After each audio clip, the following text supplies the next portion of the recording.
नमस्कार विद्यार्थी मित्रांनो, विजन गव्हर्नमेंट जॉब हे आपल्या एज्युकेशन चॅनलवरती आपलं पुन्हा एकदा स्वागत आहे. आज आपण करंट अफेअरचं लेक्चर बघतोय आणि याच्यामध्ये आपण एप्रिलचा फर्स्ट वीक कव्हर केलेला आहे. आपण वीक वाईज अपलोड करूयात, म्हणजे एप्रिल आपण 4 वीक मध्ये कंप्लीट करू. ओके, म्हणजे 4 लेक्चर्स मध्ये कंप्लीट करूया.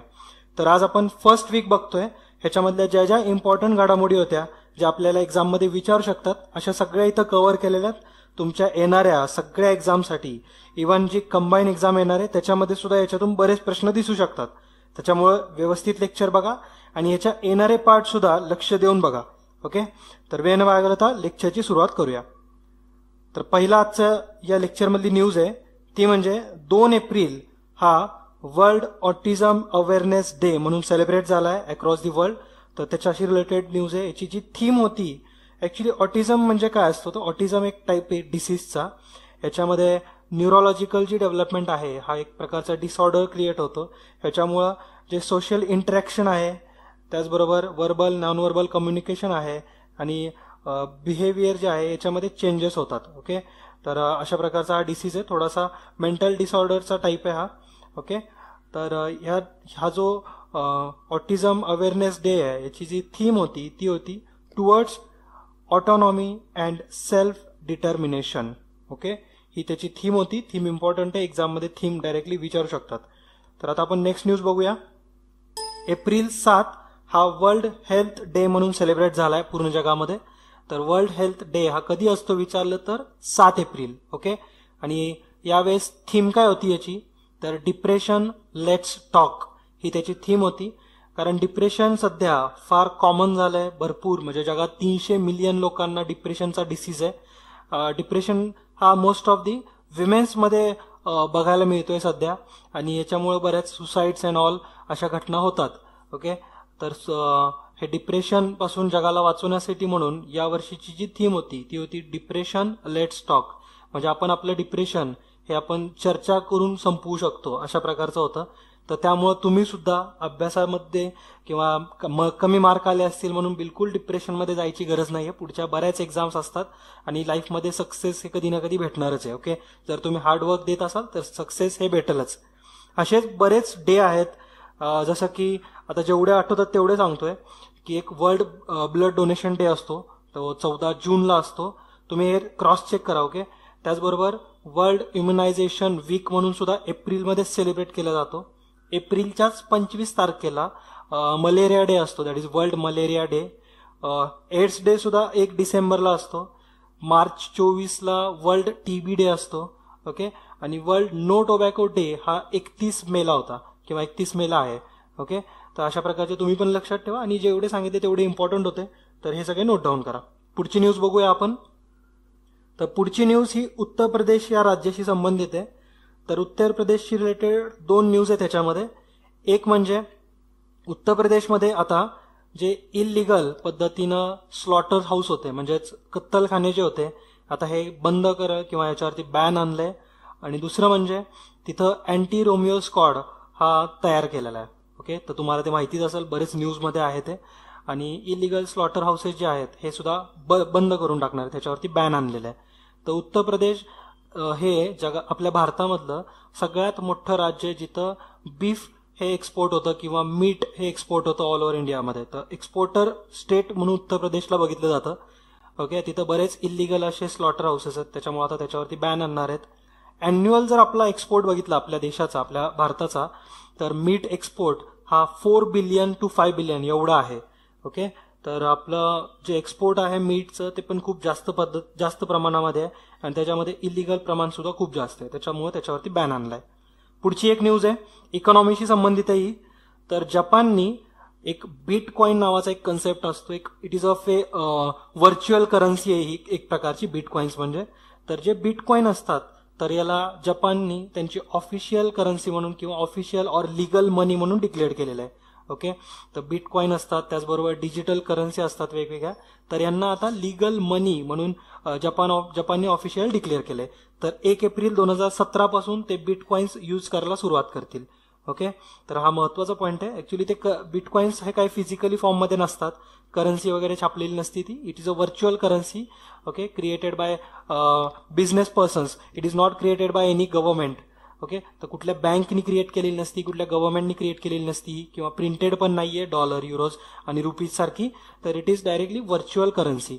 हे सॉफ्टवेअर टू सॉफ्टवेअर ट्रान्सफर केली जाते किंवा कम्प्युटर टू कम्प्युटर ट्रान्सफर केली जाते. आणि जे आपण बरेच असे प्रॉडक्ट आहेत जपानमध्ये ज्याला आपण बिटकॉइन्स पे करून खरेदी करू शकतो. अशा प्रकारचे बाकीकडे सध्या तरी कुठे अवेलेबल नाहीयेत जास्त प्रमाणामध्ये. मात्र आता जपाननी ऑफिशियल बिटकॉइन हे यूज करायला सुरुवात केली 1 एप्रिल 2017 पासून. महत्वाचं आहे. ओके, पुढची न्यूज बघू आपण. तर रिझर्व्ह बँकेशी संबंधित ही न्यूज आहे आणि महत्वाची आहे, कारण रिझर्व्ह बँक ऑफ इंडिया आता 200च्या नोटा छापणार आहे. ओके, आणि लवकरच याच्यासाठी सुरुवात पण होणार आहे. एक्झाममध्ये विचारू शकतात, कारण नोटांशी संबंधित आहे, इकॉनॉमिक्सचे करंट अफेअर आहे. तर 200च्या नोटा आता किंवा विचारतील असं की आरबीआय आता सध्या कुठल्या नोटा छापण्याचा विचारात आहे. तर ऑप्शन्स असेल 300, 400, 200. ओके, तर तुम्हाला कळायला पाहिजे 200च्या नोटा आता छापणार आहे. ओके, आणि त्याची प्रिंटिंग पण लवकरच सुरू होईल. तर आजच्या या लेक्चरमधून तुमच्यासाठी एक प्रश्न आहे, ते म्हणजे जे आरबीआय नोटा छापतो तर त्याचा कारखाना एक महाराष्ट्रामध्ये सुद्धा आहे. तर महाराष्ट्रामध्ये त्याचा कारखाना कुठे आहे, त्याचं लोकेशन काय आहे, ओके, किंवा कुठली ऑर्गनायझेशन त्या नोटा छापते. तर ज्यांना कुणाला माहिती असेल त्यांनी कमेंट बॉक्समध्ये नक्की मेन्शन करा. पुढची न्यूज बघू आपण. ही एक कराराशी संबंधित न्यूज आहे, किंवा इंडिया आणि युनायटेड किंगडम युके मध्ये यांच्यामध्ये 240 मिलियन पाऊंड्सचा एक फंड क्रिएट केला जाईल. हा ग्रीन ग्रोथ इक्विटी फंड म्हणून कन्सिडर केला जाईल. दॅट इज क्लीन ग्रीन एनर्जीसाठी, जे म्हणजे इंडियामध्ये पोल्युशन कमी व्हावं, आपल्या देशामध्ये पोल्युशन कमी व्हावं या दृष्टीने म्हणून क्लीन एनर्जी प्रोजेक्टसाठी एक फंड क्रिएट केला जातोय. आणि हे कोण क्रिएट करतंय, तर इंडिया अँड युके. ओके, आणि किती फंड आहे हा पण महत्वाची अमाऊंट आहे. That is 240 million pound. Okay, तर हा फंड असा क्रिएट कोण करतो इंडियासोबत, दॅट इज युके. हे नाव लक्षात ठेवा, युनायटेड किंगडम्स. नेक्स्ट क्वेश्चन किंवा नेक्स्ट न्यूज आहे ती म्हणजे एक रँकिंग आहे. ह्या रँकिंग येतात पुढे तुम्हाला जे दिसतील त्या. तर NIRF that is national institutional ranking framework. तर ही एक ऑर्गनायझेशन आहे, मिनिस्ट्री ऑफ ह्युमन रिसोर्स डेव्हलपमेंटच्या अंडर काम करते. तर ह्या ऑर्गनायझेशननी आपल्या ज्या एज्युकेशनल इन्स्टिट्यूट्स आहेत आपल्या देशामधल्या, तर यांना एका प्रॉपर रँकिंगमध्ये सेट केलेलं आहे. म्हणजे लाईक युनिव्हर्सिटीमध्ये टॉप युनिव्हर्सिटी कुठली आहे, देन इंजिनिअरिंग कॉलेजमध्ये कुठलं टॉप इंजिनिअरिंग कॉलेज आहे, मेडिकल कॉलेजमध्ये कुठलं आहे, फार्मास्युटिकल कॉलेजमध्ये कुठं आहे. तर अशी रँकिंग दिल्यात. तर 5-6 गोष्टींवरती या रँकिंग ठरल्यात, जसं की लर्निंग अँड रिसोर्सेस, त्यानंतर टीचिंग त्यांची कशी याच्यावरती, त्यानंतर ग्रॅज्युएशन आउटकम्स काय काय होतात त्याच्यातून, रिसर्च अँड प्रोफेशनल पार्टिसिपेशन. तर हे कसं आहे हे याच्यावरती रँकिंग ठरवण्यात आलेल्या आहेत. तर त्यानुसार आपण बघू की युनिव्हर्सिटीमध्ये टॉपची युनिव्हर्सिटी कुठली आहे. तर युनिव्हर्सिटीमध्ये IISc बँगलोर ही टॉपची ठरली आहे. त्यानंतर JNU न्यू दिल्ली, आता त्यांनाच माहिती आहे JNU मध्ये कसलं शिकवतात. त्यानंतर बनारस हिंदू युनिव्हर्सिटी ही 3 नंबरची ठरली आहे. ओके, इंजिनिअरिंग कॉलेजमध्ये IIT Madras, then IIT Bombay and IIT Kharagpur. त्यानंतर मॅनेजमेंट कॉलेजेसमध्ये IIM Ahmedabad, then IIM Bangalore and IIM Kolkata. Okay, ही नावं लक्षात ठेवा, विचारू शकतात एक्झाममध्ये. ओव्हरऑल जर विचार केला तर IISc बेंगलोर हे टॉपचं कॉलेज ठरलेलं आहे. त्यानंतर IIT Madras, IIT Bombay. Okay, आणि जर कॉलेजेस इन जनरल विचार केला तर दिल्लीमधलं कॉलेज आहे मिरांडा हाऊस. तर हे कॉलेज टॉपचं ठरलेलं आहे. फार्मसी कॉलेजमध्ये जामिया हमदर्द, तर हे न्यू दिल्लीचं कॉलेज आहे. तर हे फार्मसी कॉलेज आहे, मला नाही माहिती याच्याबद्दल. तर हे टॉपचं ठरलेलं आहे. ओके, तर ह्या सगळ्या नावं तुम्ही लक्षात ठेवा. युनिव्हर्सिटी आणि कॉलेजची नावांची लिस्ट बनवा, टॉपचे कुठले कुठले ते एक्झाममध्ये विचारू शकतात. आणि कुठली ऑर्गनायझेशन यांची रँकिंग ठरवतं ते पण महत्वाचं आहे. ओके, त्यानंतर आता म्यानमार नुकताच एका ऑर्गनायझेशनमध्ये एंटर झालाय आणि त्या ऑर्गनायझेशनचा लॉंग फॉर्म आहे that is south Asian sub regional economic cooperation, that is सेसेस. तर याच्यामध्ये आता म्यानमारची एंट्री झाली आणि म्यानमार हा 7वा मेंबर बनलाय. ओके, या ऑर्गनायझेशन मधला. ऑलरेडी याच्या आधी बांगलादेश, भूतान, इंडिया, मालदीव, नेपाळ आणि श्रीलंका असे 6 जण होतेच. आता म्यानमारची त्याच्यामध्ये एंट्री झाली आहे. तर हे नाव लक्षात ठेवा, साऊथ एशिया सब रिजनल इकॉनॉमिक्स कोऑपरेशन. तर ह्याची स्थापना 2001 मध्ये करण्यात आली होती आणि याच्यासाठी जे फंडिंग वगैरे आहे ते ADB that is Asian development bank through केली जाते. ओके, आतापर्यंत 46 वेगवेगळे प्रोजेक्ट आहेत जे की हे सेसेस चालवतात. तर ह्याचा टोटल कॉस्ट आहे $9.17 बिलियन. ओके, फार मोठा प्रोजेक्ट हे हँडल करतात. हे जे ऍक्च्युली जे प्रोजेक्ट्स असतात तर हे पार्टनरशिपच्या बेसिसवरती हे लोक चालवतात. म्हणजे ज्या मेंबर कंट्रीज आहेत तर हे एकमेकांमध्ये पार्टनरशिपनी ट्रेडिंग वगैरे करून प्रोजेक्ट चालू ठेवतात. ओके, तर महत्वाची ऑर्गनायझेशन विचारू शकतात एक्झाममध्ये. जर तुम्हाला याचं हेडक्वार्टर कुठे आहे हे माहिती असेल तर नक्की कमेंट बॉक्समध्ये मेन्शन करा. ओके, तर पुढचा प्रश्न बघू किंवा पुढची news. That is national thermal power कॉर्पोरेशनशी संबंधित आहे. तर त्यांनी एक माइलस्टोन सेट केलेला आहे, एक न्यू रेकॉर्ड सेट केलेला आहे. That is 50,000 megawatt power generate capacity करून. ओके, तर त्यांची आता कॅपॅसिटी वाढून 50,000 मेगावॉट एवढी झालेली आहे. तर हे पण महत्वाचं आहे. हे कुठल्या मिनिस्ट्रीच्या अंडर येतं तर it is under ministry of power आणि it is largest power generator in India. Okay, it is established in 1975 आणि ह्याच्यामध्ये गव्हर्नमेंटचा जो होल्ड आहे तो 70% आहे, 70% शेअर आहेत. आणि हे सगळ्यात महत्वाचं आहे. ऍक्च्युली ही जी अचिव्हमेंट आहे तर ही 500 मेगावॉट्स युनिट एक उत्तर प्रदेशमध्ये सेट करण्यात आला आणि याच्यामुळे हे 50,000 मेगावॉट पॉवर जनरेशन कॅपॅसिटी झाली आहे.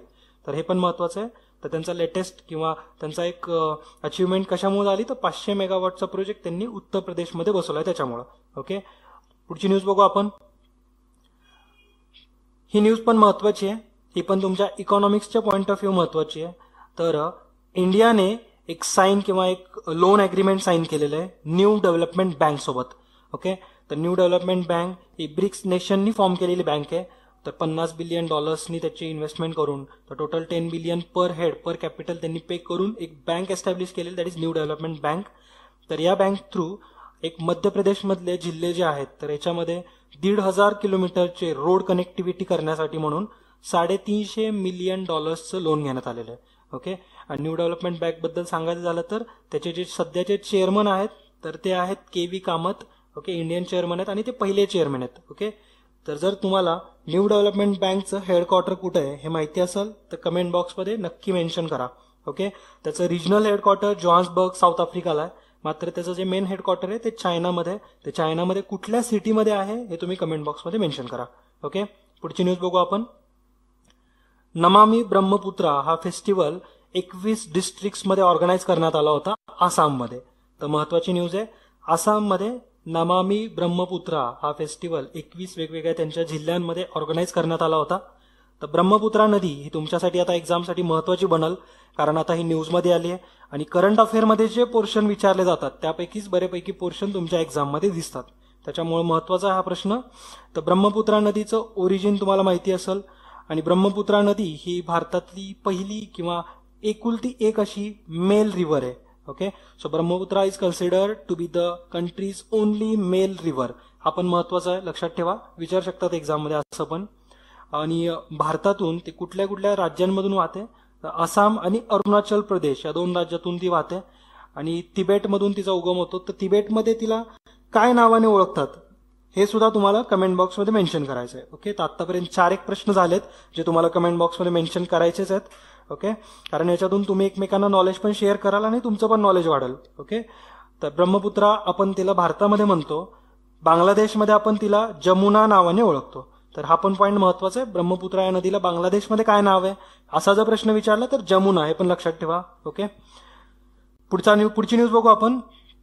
तर उडान नावाचा एक प्रोजेक्ट आहे गव्हर्नमेंटचा, तो लॉन्च झालाय रिसेंटली. आपण त्याच्यावरती एक स्पेशल छोटं लेक्चर बनवूयात, मात्र एकदा ओव्हरलुक देऊ आपण त्याला. तर उडान जे आहे हे 43 सिटीजमध्ये आता सध्या इनिशिएटिव्ह घेतलं जाईल.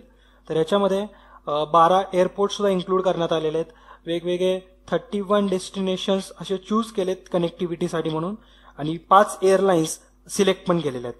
उडानमध्ये नेमकं काय त्याचं जी थीम आहे ती म्हणजे किंवा त्याचा जो लॉंग फॉर्म आहे दॅट इज उडे देश का आम नागरिक. आणि हे कुठल्या मिनिस्ट्रीच्या अंडर येतं हे पण महत्वाचं आहे, that is ministry of civil aviation. Okay, तर एवढं आत्ता तरी सध्या लक्षात ठेवा. ऍक्च्युली या प्रोजेक्टमध्ये 80% आणि 20% असे शेअर असतील, दॅट इज रेशो असेल 80:20. तर सेंटर 80 पे करल आणि स्टेट 20 पे करल. ह्याचे जे तिकीट असतील ते एक RCF that is regional connectivity fund नावाचा एक फंड क्रिएट केला जाईल, त्याच्यातून दिले जातील. आपण त्याच्याबद्दल एक डिटेल लेक्चर बनवूया, डोंट वरी. आता फक्त याच्याकडे ओव्हरलुक द्या. ओके, नेक्स्ट न्यूज बघू आपण. तुम्हाला माहिती असतील 1 एप्रिललाच 5 बँक आणि 1 भारतीय महिला बँक हे मर्ज झाले SBI मध्ये. याच्यामुळं काय झालं तर SBI ही जगामधल्या टॉप 50 पॉवरफुल बँक्समध्ये इन्क्लूड झाली आहे. तर आपल्यासाठी महत्वाचं आहे, इम्पॉर्टंट आहे. एसबीआय आता जगातल्या टॉप 50 मध्ये ऍक्च्युली सांगायचं झालं तर इट्स रँक इज 45, 45वा रँक आहे एसबीआयचा जगातल्या टॉप 50 मध्ये आपण जर बघितलं तर. हे कशामुळे शक्य झालंय तर 5 असोसिएट बँक्स तिच्या मर्ज झाल्या आणि भारतीय महिला बँक ह्या बँक 6 एकूण मर्ज झाल्यामुळं 1 एप्रिलला हा रिपोर्ट आलाय की एसबीआय जगातली 45व्या नंबरची टॉप पॉवरफुल बँक मध्ये झालेली आहे. ओके, इन्क्लूड झालेली आहे. तर ऍक्च्युली एसबीआयचं जे बॅलन्स शीट आहे हे एकूण 41 लाख करोडचं आहे. एकूण 22,500 करोड एवढ्या बँक्स 22,500 एवढ्या ब्रँचेस आहेत. 58,000 एटीएम्स आहेत एसबीआयचे ऑल ओव्हर इंडिया आणि ओव्हर 50,000 कस्टमर अकाउंट्स आहेत. तर हा पॉईंट महत्वाचा होता. एवढे सगळे फॅक्च्युअल इन्फॉर्मेशन लक्षात ठेवा. ओके, 41 लाख करोड एवढं त्यांची बॅलन्स शीट आहे. 22,500 ब्रँचेस आहेत, 58,000 एटीएम आहेत आणि 50 करोड कस्टमर्स आहेत त्यांचे. ओके, पुढची न्यूज बघू आपण. तर मलेशियन प्राईम मिनिस्टर भारतामध्ये आले होते, व्हिजिट केली होती त्यांनी. तर नजीब रजाक हे त्यांचं नाव आहे. तर त्यांनी 6 एग्रीमेंट वेगवेगळे साईन केलेत आपल्यासोबत. तर याच्यातून एशिया पॅसिफिक जी मेरीटाईम सिक्युरिटी असते म्हणजे समुद्राची जी सिक्युरिटी आहे तर याच्यामध्ये ते आपल्याला हेल्प करतील किंवा आपली आणि मलेशियाची पार्टनरशिप राहील. ओके, तर त्यांनी 6 एग्रीमेंट वेगवेगळे साईन केलेत. कुठले सगळे डिटेलमध्ये जाण्याची गरज नाहीये. ओके, फक्त एवढंच लक्षात ठेवा त्यांच्या प्राईम मिनिस्टरचं नाव काय तर Najib Razak. Okay, next news बघू आपण. 136वी एक मीटिंग झाली किंवा एक असेंब्ली झाली आहे, that is inter parliamentary union, आणि ही बांगलादेशमध्ये हेल्ड झाली किंवा बांगलादेशमध्ये करण्यात आली. तर हे जे इंडियाचं रिप्रेझेंटेशन आहे हे सुमित्रा महाजन यांनी केलंय. तर हा पण महत्वाचा पॉइंट आहे. आणि याची थीम जी होती ती थीम पण तुम्ही लक्षात ठेवा, दॅट इज रिड्रेसिंग इनइक्वॅलिटीज. ओके, तर हा सगळ्यात महत्वाचा पॉइंट होता याच्यातून की याची थीम काय आहे.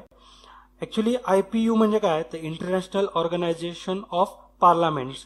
ओके, तर इट वॉज एस्टॅब्लिश्ड इन 1889 म्हणजे 1889 मध्ये एस्टॅब्लिश करण्यात आली होती. त्याचं हेडक्वार्टर आहे जिनेवामध्ये, स्वित्झर्लंड. ओके, एवढे पॉईंट तुम्ही लक्षात ठेवा, बाकी काही एवढे इम्पॉर्टंट नाहीये. त्यानंतर पुढची न्यूजमध्ये प्राईम मिनिस्टर नरेंद्र मोदींनी एक सेलिब्रेशन केलंय. 150व आपल्या 150 वर्ष अलाहाबाद हायकोर्टला कंप्लीट झालेत. तर याचं एक फंक्शन ठेवण्यात आलं होतं आणि त्याचा शुभारंभ म्हणा तर तो प्राईम मिनिस्टर नरेंद्र मोदींनी केला. ओके, म्हणजे चीफ गेस्ट होते प्राईम मिनिस्टर नरेंद्र मोदी. त्यांच्यासोबत आपले चीफ जस्टिस ऑफ इंडिया हे सुद्धा होते. ओके, जगदीश सिंग खेर सुद्धा होते त्या फंक्शनमध्ये. तर कुठल्या हायकोर्टला 150 वर्ष कंप्लीट झालेत हा विचारू शकतात, that is Allahabad high court. Okay, पुढची न्यूज आहे उत्तर प्रदेशशी रिलेटेड ही न्यूज आहे.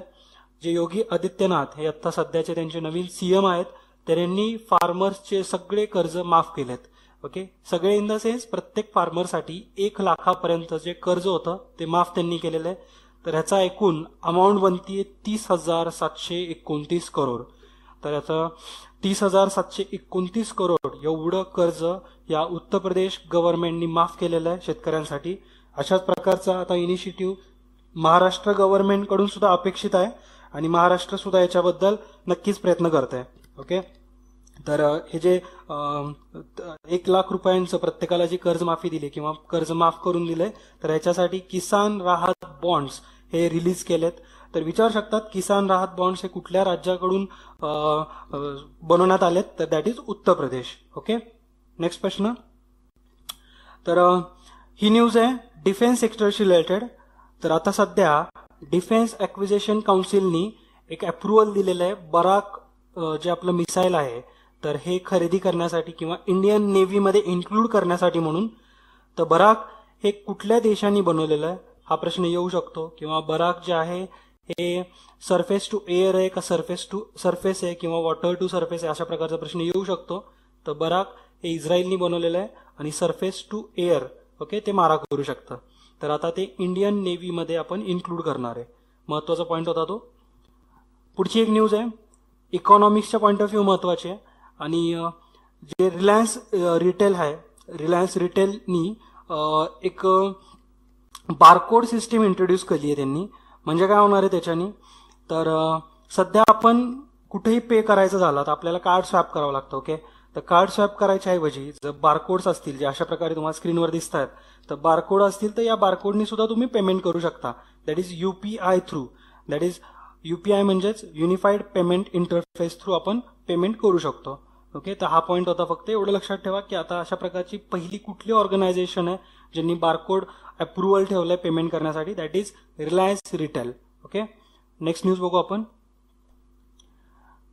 प्रधानमंत्री उज्ज्वला योजनाशी संबंधित आहे ही न्यूज.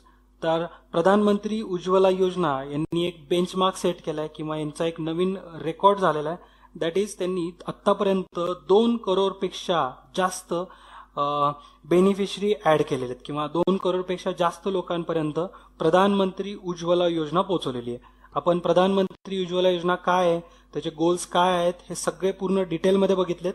तर ज्यांनी कोणी ते बघितलेले नसतील तर तुम्ही आमच्या प्लेलिस्टमध्ये जा. विजन करंट इश्यूज नावाची प्लेलिस्ट आहे, त्याच्यामध्ये गेल्यानंतर तुम्हाला प्रधानमंत्री उज्ज्वला योजना ही दिसाल. तर तिथे तुम्ही बघा त्याचे बेनिफिट्स काय काय आहेत, कुठल्या मिनिस्ट्रीच्या अंडर येतं, ते सगळं इन्फॉर्मेशन त्याच्यामध्ये मेन्शन केली आहे. पुढची न्यूज बघू आपण. आता इथून पुढे आपण सगळ्या पर्सन्सशी रिलेटेड न्यूज बघणार आहे, म्हणजे ज्या व्यक्ती चर्चेमध्ये होत्या. तर अशामध्ये पहिल्यांदा आहे विराट कोहली. तर विराट कोहलीला wisdom leading cricketer in the world for 2016 हा अवॉर्ड देण्यात आलेला आहे. तर विजडम जे तुम्हाला दिसतं एक मॅगझिन आहे, तर या मॅगझिनच्या 2017च्या एडिशनवरती कव्हर पेजवरती सध्या त्याचा फोटो सुद्धा आहे. विराट कोहलीला याच वर्षी एक अवॉर्ड ऑलरेडी दिलेला आहे, that is poly Umarga award. तर हा ऑलरेडी दिला होता आणि आता हा सुद्धा एक अवॉर्ड दिला जातो, that is Wisden leading cricketer in the world for 2016. Okay, तर international cricketer of the year हा सुद्धा अवॉर्ड BCCI थ्रू त्यालाच देण्यात आलेला आहे. अशा प्रकारचे बरेच अवॉर्ड दिलेत, त्याच्यामुळे विचारू शकतात एक्झाममध्ये. एखाद्या असं पण करतील की वर्णन करतील आणि व्यक्ती कोण होता, तर व्यक्ती that is Virat Kohli. Okay, next news बघू आपण. एक अपॉइंटमेंट झाली आहे, ती म्हणजे deputy governor of reserve bank of इंडियासाठी, दॅट इज RBIच्या डेप्युटी गव्हर्नर या पदासाठी. तर ती व्यक्ती आहे BP कनुंगो. तर यांची श्री BP कनुंगो यांची डेप्युटी गव्हर्नर ऑफ RBI म्हणून नियुक्त करण्यात आलेली आहे. नेक्स्ट न्यूज बघू आपण. एक अपॉइंटमेंट आहे ही सुद्धा, दॅट इज सुनैना सिंग यांना vice chancellor of Nalanda university म्हणून नियुक्ती करण्यात आलेली आहे. तर त्याआधी इंग्लिश आणि foreign language university of Hyderabad, तर इथं व्हाईस चान्सलर होत्या. आता त्यांची नियुक्ती करण्यात आली आहे vice chancellor of Nalanda university in Bihar. Okay, Nalanda युनिव्हर्सिटीबद्दल आपण बघितलंय, त्याला युनेस्कोनी नुकतंच वर्ल्ड हेरिटेज साईट्समध्ये डिक्लेअर करण्यात आलेलं आहे. ओके, आणि नालंदा युनिव्हर्सिटीबद्दल तुम्हाला आणखीन थोडंसं सांगायचं झालं तर नालंदा युनिव्हर्सिटीला 12व्या शतकामध्ये किंवा 12व्या सेंचुरीमध्ये पूर्ण नष्ट करण्यात आलं होतं. तर तो एक राजा होता, दॅट इज बुर्किश आर्मीने लीड केलं होतं. बख्तियार खिलजी नावाचा राजा होता. तर त्यांनी 1193 मध्ये याच नालंदा युनिव्हर्सिटीला डिस्ट्रॉय केलं होतं. तर विचारू शकतात मे बी की कुठल्या राजांनी त्याला डिस्ट्रॉय केलं होतं, that is Bakhtiyar Khilji. Okay, next news बघू आपण. ही पण एक अपॉइंटमेंट आहे, ही आपण ऑलरेडी बघितली आहे. UPSCच्या चेअरमन पदासाठी डेव्हिड R. शिवमिल्थ तर यांची नियुक्ती करण्यात आलेली आहे. तर हे UPSCचे नवीन चेअरमन असतील. Next news. एक रिसेंटलीच एक डेथ झालेली आहे, दॅट इज किशोरी अमोनकर. तर ह्या एक हिंदुस्थानी क्लासिकल व्होकॅलिस्ट होत्या. तर यांची वयाच्या 94व्या वर्षी डेथ झालेली आहे.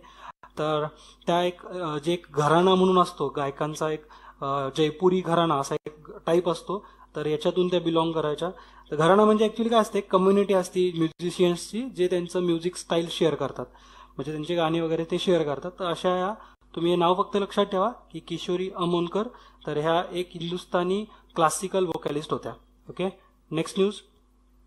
नॅशनल फिल्म अवॉर्ड्स बद्दल आहे आणि याच्याबद्दल आपण डिटेल लेक्चर बघितलेलं आहे. तर तुम्ही ते सुद्धा लेक्चर आमच्या प्लेलिस्टमधून बघू शकता. तरी तुम्हाला थोडासा ओव्हरव्ह्यू देईल. आणि म्हणजेच बेस्ट फीचर फिल्म अवॉर्ड हा मराठी मूवीला भेटलेला आहे, दॅट इज कासव. ओके, त्यानंतर नॉन फीचर फिल्म या कॅटेगरीमध्ये फायर फाईल्स इन द एबिस तर या मूवीला भेटलेला आहे. बेस्ट ऍक्टरचा अवॉर्ड हा अक्षय कुमारला भेटलेला आहे. Best actress that is Saurabhi Lakshmi हिला भेटलेला आहे. आणि बेस्ट डायरेक्टर हे व्हेंटिलेटर या मूवीचे director that is Rajesh Mapuskar यांना देण्यात आलेला आहे. मात्र जर हिस्ट्री तुम्हाला बघायची असेल ह्या नॅशनल फिल्म अवॉर्ड्सची वगैरे तर तुम्ही ते लेक्चर नक्की बघा. ओके, तर आपण बऱ्यापैकी फर्स्ट वीकमधले जे इम्पॉर्टंट पॉईंट्स होते हे सगळे कव्हर केलेले आहेत. सेकंड वीक पण तुम्ही असाच बघा, कारण बरेच जण फर्स्ट वीक मध्येच कंटाळतात, मग सेकंड वीक मध्ये नाहीत बघत, थर्ड वीक पण नाहीत बघत, असं होतं. मात्र तुम्ही तसं करू नका. एक्झाम बद्दल जर सिरियस असाल तर सगळे लेक्चर एकदम व्यवस्थित बघत राहा. ओके, तर भेटूया सेकंड लेक्चरमध्ये. तोपर्यंत जय हिंद, जय महाराष्ट्र, धन्यवाद.